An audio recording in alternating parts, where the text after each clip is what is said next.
Human beings, particularly babies, are not products. I shouldn't have to tell you this by now. Well, I shouldn't have to tell all the family-focused conservatives this.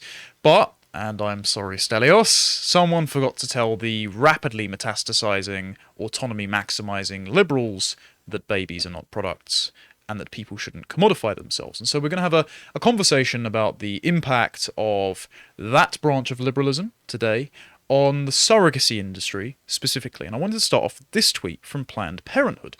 And they've said, it's not just about abortion. Advocating for abortion goes hand in hand with advocating for gender-affirming care and birth control. Access to healthcare is a right, no matter what.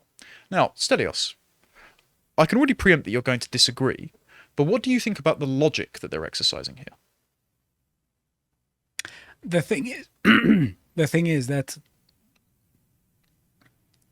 it's a very contested issue, and you can interpret it in many ways that are consistent with liberalism, because you could say that, for instance, liberalism is all about protecting the individual's rights, and the fetus is a sort of person in the making, and abortion violates the rights of that person. Mm-hmm. You could also run the other argument and be pro-choice, and you say, yes, but at the end of the day, it's all about individual choice. So it seems to me that this is one of those conundrums where it's compatible with all sorts of ideologies. Right. So, and I don't know if I would rush to make any quick rejection of a particular political theory because it's compatible with either position. So I would say they're actually correct within their own internal framework. If we go to just this one, because I wrote this tweet, but I'll just explain my thinking here. Obviously, with the birth control pill, which my friend Mary Harrington calls the first transhumanist technology, it made it so that women's default reproduction setting was off rather than on. So you had an internal medical device which augmented your relation with yourself and your freedoms to your biological limitations. So we started augmenting how biology could hold women back from, for example, equal participation in the workforce, because they didn't have to have as many babies. Okay, Once you open the door to that, you have two routes to go down.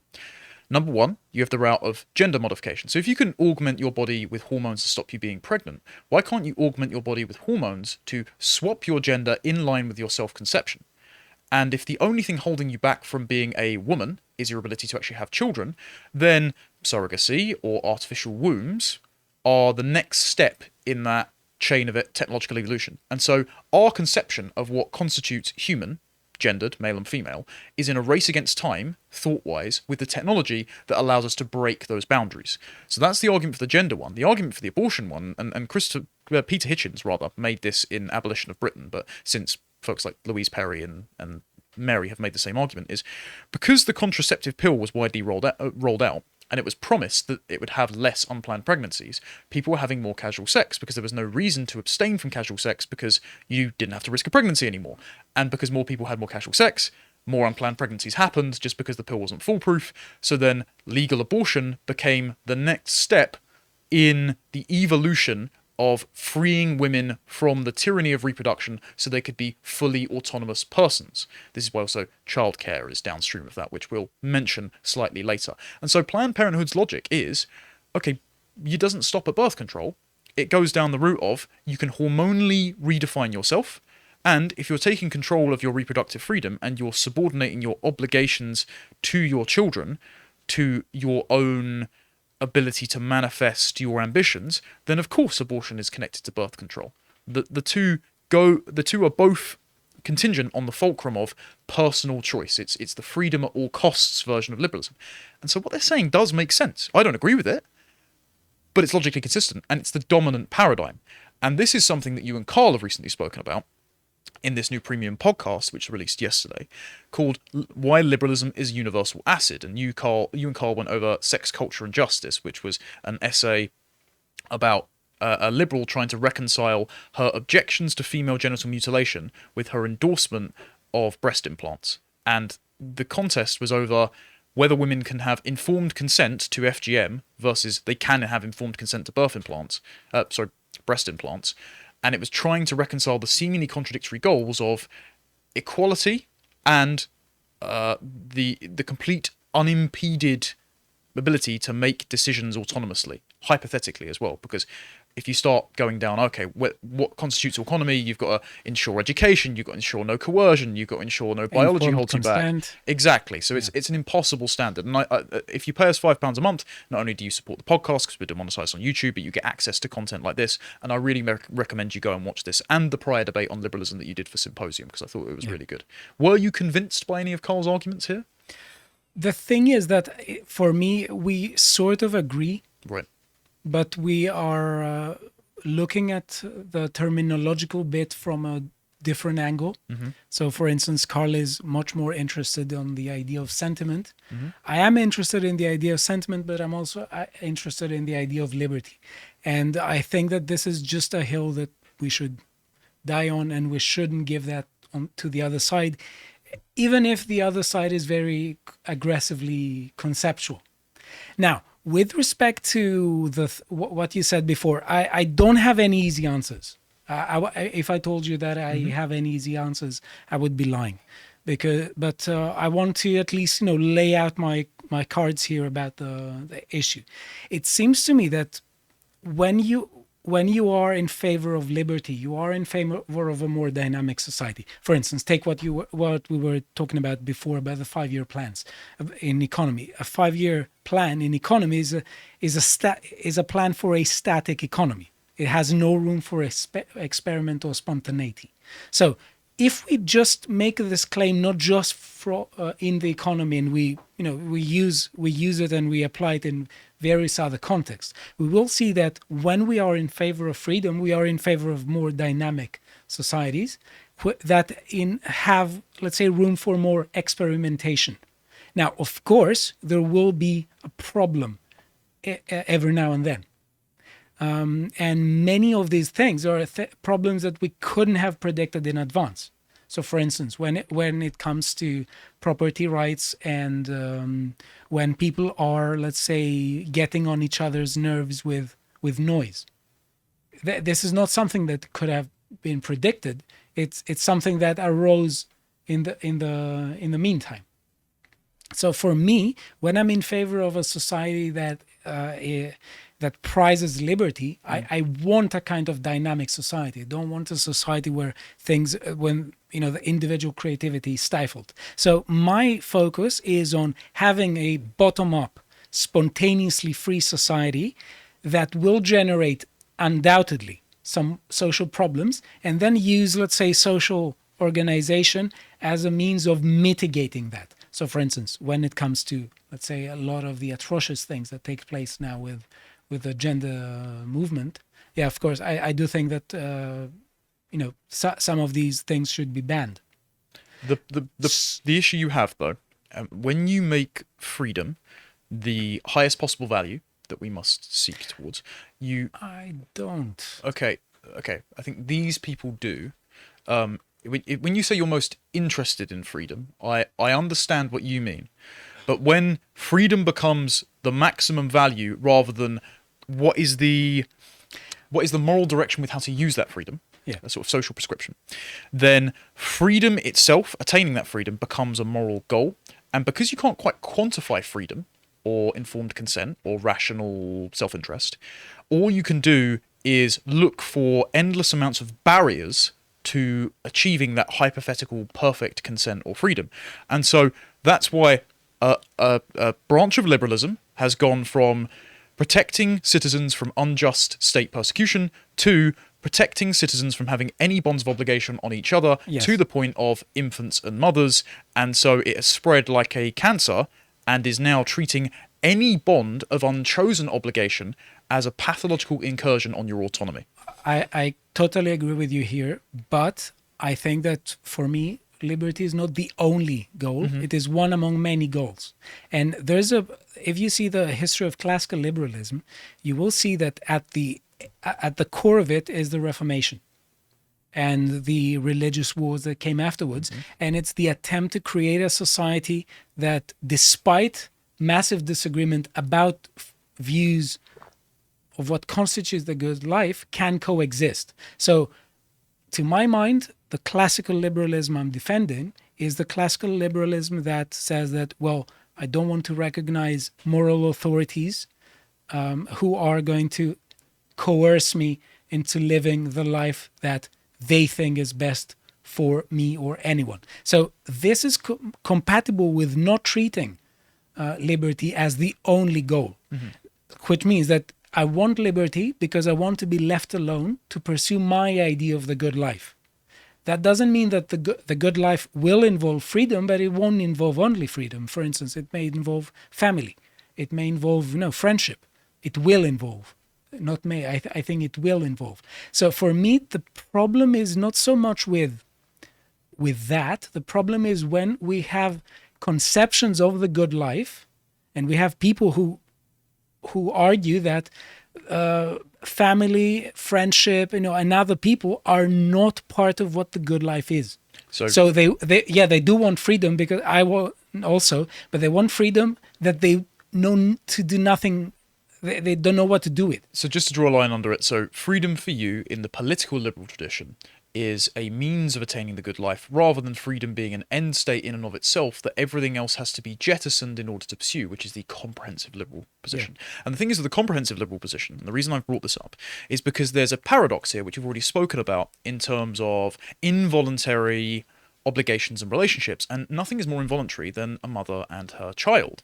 And a lot of these biomedical interventions have been to sever that bond in favor of making the woman a purely free and rational actor, a liberal subject who has no biological limitations or social obligations. And there's a paradox here, because you are sacrificing the sanctity of a child who cannot exercise that judgment, who does not have their liberal subjectivity respected, and you're also simultaneously infantilizing the adult by saying that they're not capable of taking on responsibilities, and that you are suggesting that anything that puts a bond of obligation on them is a constraint on their freedom, so you're treating them like children until you come along and liberate them.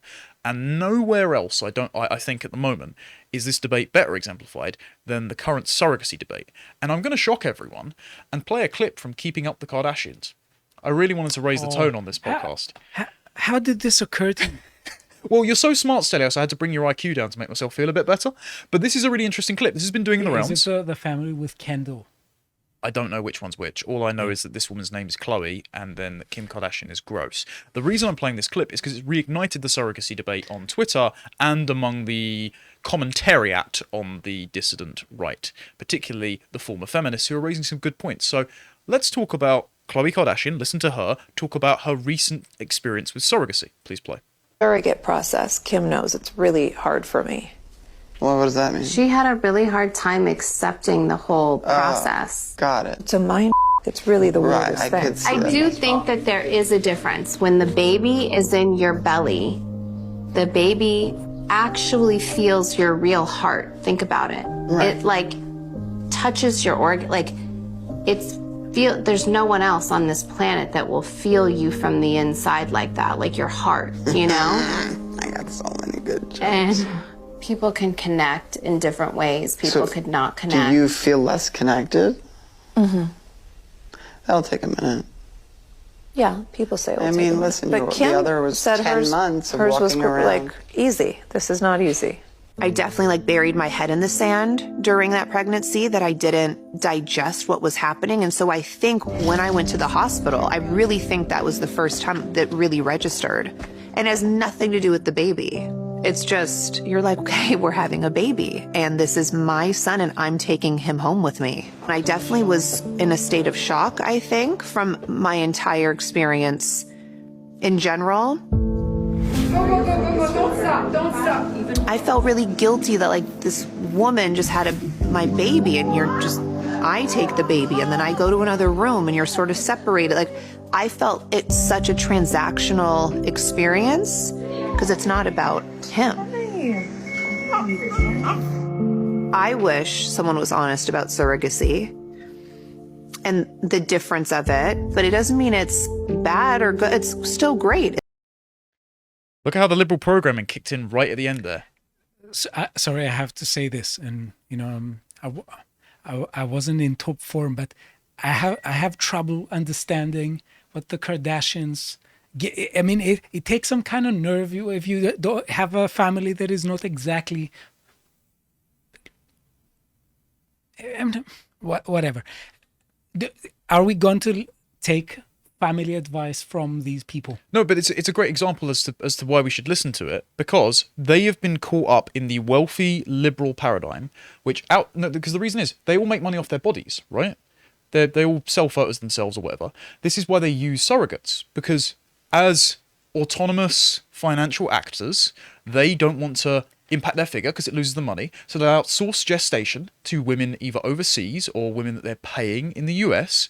And then they've realized that actually the rational transaction is kind of disembodying, because she was talking about the pregnancy, showing up to the hospital like she was actually pregnant. And then you see her walking through the corridors, having another woman do all of the work, and then handing off a baby that she hasn't gestated and hasn't felt physiologically connected to. And then right at the end she goes, but it's still great. It's like, that's cope.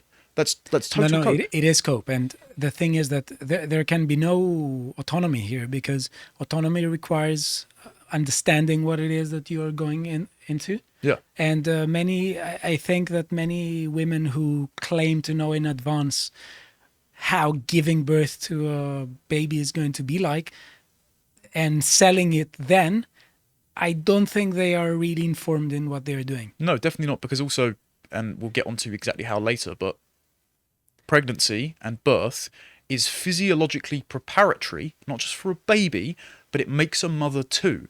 And so to separate the baby from the mother it has been germinating inside of, to then give it to a mother who it might share genetic DNA with, or just an adoptive mother, and expect them to have the same bond, is going to be difficult for the baby and also difficult for both mothers involved. Yeah. And the idea that you can just rationally consent to this and there's no biological limitations or emotional fraughtness in this process just because money is changing hands, it's a lie. And it's impacting the children involved who never chose to be born this way. And it's impacting the women involved who are either selling themselves into this or who think that they have to buy these women's bodies in order to maintain their physique because they're very wealthy and they make money off of it, but it feels very alienating and it might not make them as good a mothers to their children. Now, this coincides, interesting, with the UK Law Commission, and it's reforming its laws on surrogacy. Now, this is actually a pretty good article for The Guardian. Be Still My Beating Heart, from Sonia Soda here, and she says that surrogacy remains small scale in the UK. Just about 300 to 400 orders are granted every year, limited by the number of women who want to become surrogates. But in countries like the US and Georgia, commercial surrogacy is legal. Economically vulnerable women could be paid to carry a baby, and surrogacy is governed by legally enforceable contracts that the UN Special Rapporteur on Child Exploitation says constitute the sale of children. The Law Commission recently drove a coach and horses through the UK's moral frontier. It framed it as an overdue modernisation in the law. It published draft proposals to reform the UK's surrogacy framework. Implicit in them is the, I suspect, controversial assumption that single men seeking to have a child alone through surrogacy because he doesn't want or can't maintain a committed relationship presents no greater moral quandary than a couple seeking IVF. So she's actually highlighting here, and she goes on to speak about later that the case studies involved were also women that were infertile or gay couples seeking a child that the law body tried to use to drum up sympathy for changing the law. She's saying here that surrogacy commands you draw a blind eye not just to the developmental impacts it will have on the baby by being separated from their mother, but the kind of family the baby is being given to. Surrogacy, for the sake of having a child as a product to make yourself a fully fulfilled liberal subject because it was your goal, abolishes the family because the family is not necessarily chosen, but it is normative and it is the best thing for the kid. Yeah. That's the issue. And just to say, and I know there are plenty of guys in our audience as well who have had marital breakdown, which, sorry fellas, like seriously, my heart goes to you, or find it difficult to maintain a relationship with some women that they have encountered so far, and believe me, I've suffered that myself. That doesn't mean that you should be able to do this either, because again, it's not about you, it's always about the baby, and the baby never chooses. But liberalism doesn't consider, this form of liberalism, doesn't consider how the baby has no ability to choose to come into the world. And it doesn't consider that the parent, by the virtue of the baby having no choice, have obligations that go beyond their ability to maximize their autonomy. Like, your autonomy goes out the window the moment a kid is involved. The Law Commission has recommended wholesale reforms that make the surrogacy process more akin to IVF. It proposes new preconception pathways governed by a surrogacy agreement in which the intended parents automatically become the legal parents of the child at birth unless the surrogate withdraws consent before the birth. The family courts will no longer oversee these arrangements unless the surrogate applies for a parental order in the first 6 weeks after birth. Instead, surrogacy will be pre-approved by surrogacy agencies in the same way fertility clinics sign off on IVF. So you're creating a surrogacy industry in the UK. And also at the moment where consent gets murky because of the physiological changes, and specifically the birth to then parent transition, that's where consent is the hypothetical grey area now. So you're putting it at the worst possible time to say who is the actual mother of the child. And that's because you can't put a definite point of consent on a situation where there are more factors than just rationality dictating your choices, right? The Commission makes sweeping but unevidenced claims that this is in the best interests of children, and that because it reduces uncertainty, it will increase the amount of surrogacy that happens in the UK by discouraging people from making use of more exploitative regimes abroad. So they're saying that even if it's a bit shaky, moral grounds, one, it's going to be better for the kid because they're not being flown from a foreign parent, but the child doesn't know. Again, the child has no capacity to rationalize it. And two, it's going to happen anyway, so it's better if it happens here. I mean, again, this goes back to the abortion argument, the idea that if abortion were illegal, we'd be having coat hanger, back alley abortions at the same scale as we would, which is not the case, by the way, never was. And if you make something legal, you do basically make it permissible. And as we've seen throughout the trends of history with abortion, the rates will just go up. It becomes the new cultural ubiquitous norm. So you will create a market for the commodification of other women's bodies, and that is not serving the interests of the kids. She says here, it is for us as a society to decide whether or not we want the law to actively encourage rather than tolerate this, not for the Law Commission to make recommendations without even exploring public attitudes. The Law Commission report is peppered with imagined case studies that invoke sympathy. Straight couples where a woman is infertile, gay male couples who see their surrogacy as the only way to have a biological child. They're fulfilling their own dream of themselves despite biological constraints. This encapsulates the extent to which the Law Commission proposals are catering to the desires of adults with a vested interest in surrogacy, however valid their reasons, over and above child welfare. It's an entirely selfish law, and the child has no choice. And this is why Louise Perry, who I've spoken to on the website before, and I've reviewed her book, she's also fantastic. Go on to her article. She wrote something on the Law Commission in The Spectator, and she made the similar point about market forces incentivizing the decoupling of gestation from motherhood. Globally, it's estimated the market for surrogate babies will be worth $22 billion by 2025, up from $5 billion in 2018. So, again, what's our argument against trans male womb transplants, for example? If it's to maximize your autonomy and your self-conception, then there is no biological frontier which does not deserve to be demolished. Planned Parenthood's logic totally holds here. And so she argues instead for embodiment over autonomy, for embracing the constraints rather than making a virtue of destroying them. Although it might suit the interests of the industry to claim otherwise, women's bodies do not actually function as neat vessels, entirely separate from the child they create. Such surrogacy cannot void the maternal relationship, because of what on earth is pregnancy if not biological? The child born to a mere gestational mother comes into the world composed entirely of matter produced by her body, craving her touch, voice, and smell. The only things a newborn baby will know. It has long been recognised that maternal separation causes stress to newborns, potentially leading to permanent alterations to the brain. And they've actually found that fetal cells cross-pollinate with the mother's cells. They've seen it in cadavers of women who are elderly. They've been able to match fetal stem cells in their body well after their pregnancy. This is in Abigail Tucker's book Mum Genes, which both Mary and Louise like quite a lot. And so she finishes here. Pregnancy does not just create a baby, it creates a mother. The long process of gestation causes irreversible changes to the maternal brain, priming her for the all-consuming task of infant care. And it's a noble task. I'd say it's far more noble than endlessly seeking to be free of every obligation, right? You said yourself, when seeking freedom as a means of the good life, it will result in family, because that's the most meaningful thing. And that's going out of your way to adopt constraints. It won't always be this way, because many people, as you really well show, don't think that if you let them free, they won't choose family themselves. But I think that in general, this is a problem. But the majority of people that reach an age where they can no longer have children was 80%, as I've spoken to Stephen Shaw, interview coming out soon. 80% of women who don't have children, wanted to have children, but just felt that financial and relationship pressures didn't allow them to.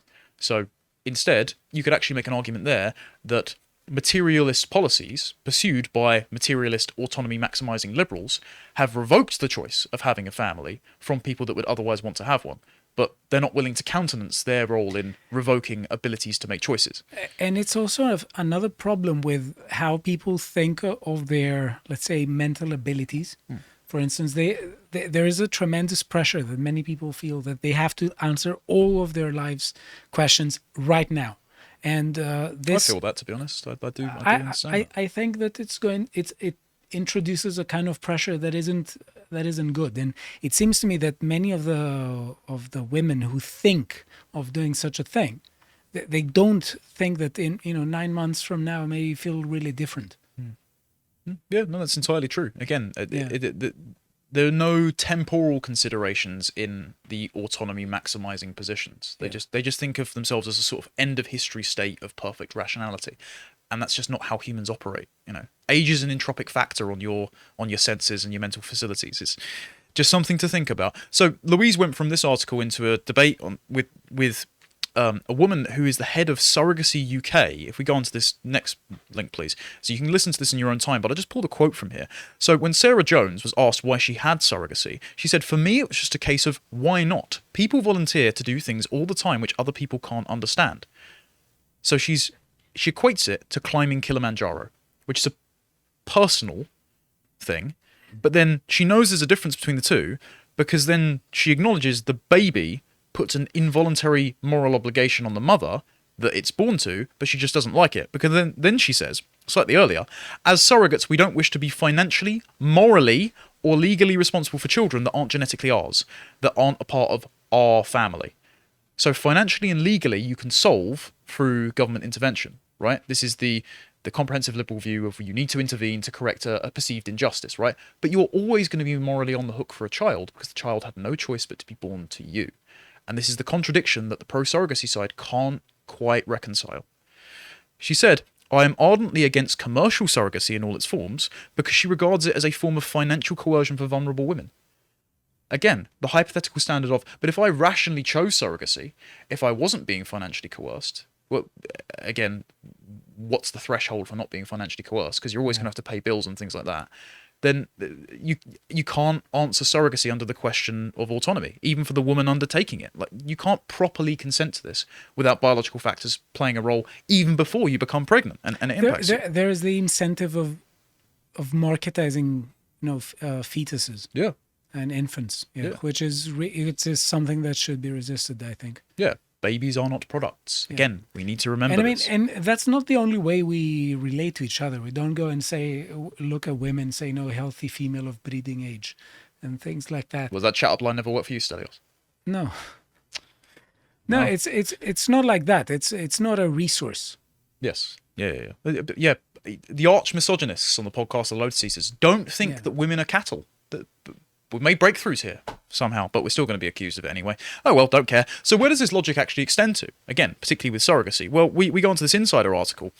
There are gay couples, because of the price of surrogacy and demand, who are crowdfunding for IVF and surrogacy.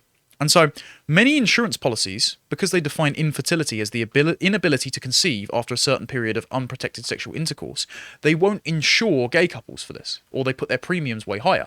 And it's because we have a contradiction here between obvious biological constraints of if you bash two bits of the same kind together, you won't get a baby, versus I want a baby because it's part of my self-conception, despite the limitations. So we're going to circumvent every reality constraint to get what we want, and they're still complaining that society is oppressing them. No, it's just biological reality, and it's what you owe to the kid. This is why it's been banned in Italy recently, because they were importing loads of babies, and it seems it's only going to get worse in other countries as they start legalizing it. And this is a particularly gross example. If we can go on to the next one, please. There's a Utah mother who's carrying her son's baby. So it's using IVF. What? It's using IVF from the daughter-in-law's eggs. Sorry, that and her son. is. Yeah, but it's gross. But hang on, how under comprehensive liberalism can they object to this? They're not sharing genetic material. They're rational actors. They're just engaging in an economic transaction which benefits both parties. But you and I both go, that's gross. And we rightly go, that's gross. But the comprehensive liberal can't make a case against this. This is why liberalism shouldn't be applied to social obligations where it's not appropriate. I'm not a comprehensive liberal. I know you're not. Why I know you're absolutely not. Yeah. I'm merely having dialogue because of your podcast with Carl, which was very good. I'm mainly addressing civilization. This is ridiculous. Yeah, is that it's a just true gross. article, or is it? Yeah. Now Nancy Huck offered to be a surrogate for her son Jeff Huck, 32, and his wife Cambria after Cambria had a life-saving hysterectomy, so her womb was removed because she had some kind of disorder that could have threatened her. The pair had been struggling to conceive for 6 years before they had 2 sets of twins. They wanted to expand their family, and Nancy said she had a feeling she was the one who should carry their next baby. Is she gonna be a mother and a grandmother? Yes, at the same time. At the same time. Yes, it's very ancient Egyptian. But this is the thing. What if we're just economic actors engaging in transactions and familial bonds are just arbitrary? What's wrong with this? I would say everything, personally, but I'm a conservative. So here are some moral arguments against it. And I'd like to go to Mary Harrington's article. His father is also his grandfather. No, because it's not. Because it's so sorry, the genetic material is from the parents. A bit messed up, so yeah, it's very messed up. I don't Yeah. blame your brain for breaking. So Mary wrote an article about, Anyway. again, go and check my interview with her out on the website. It's free, about Khloe Kardashian, the clip that we watched at the start. And I think Mary puts the arguments very well. So we'll finish on this other than one more link.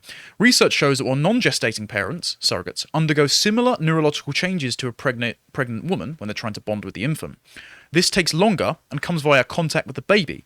In contrast, the physiological process of pregnancy doesn't just create a baby, it also creates a mother, which is where Louise got that quote, priming the pregnant woman for attunement to and devoted care of her newborn.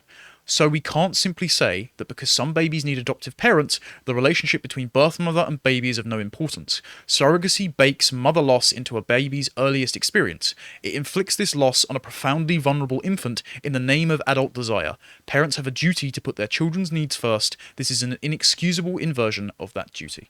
And she's referencing as well the sort of blood cortisol level. This actually plays out in daycare, for example. So once the baby's born, your obligations don't end to it. You should be around, you should be present. The economy should be reformatted to incentivize stay-at-home motherhood. If we go on to this final one, please. If you would like to pay us £5 a month, you can get access to all of our premium content. And this is something I did with Josh recently, 2 hours on the literature, scientific literature of daycare, single motherhood, preschools, and government interventions into early childcare.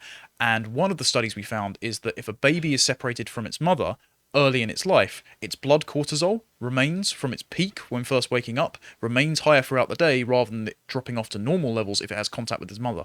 And if you do that when it's an infant in daycare, blood cortisol remains at high elevated levels all throughout their life. So that might be an explainer of why we're having massive mental health epidemics at the moment. One of many factors, of course.